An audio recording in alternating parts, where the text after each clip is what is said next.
Okay, this is a video follow-up on the 8 labs that were received dead on arrival.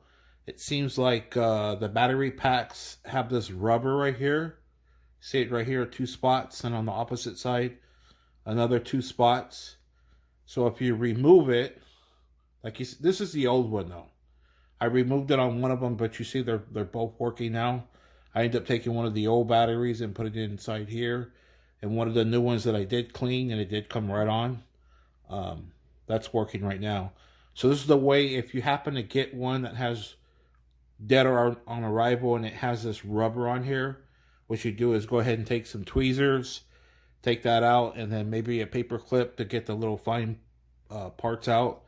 And as soon as you do that, it seems like as soon as you plug it in, it comes right on. So that happens to be the fix. Okay, we're back again.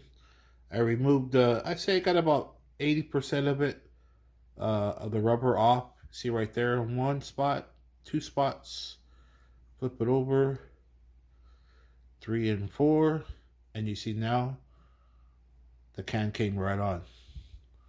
All right, again, you got any questions? Post a comment and I'll try to help out.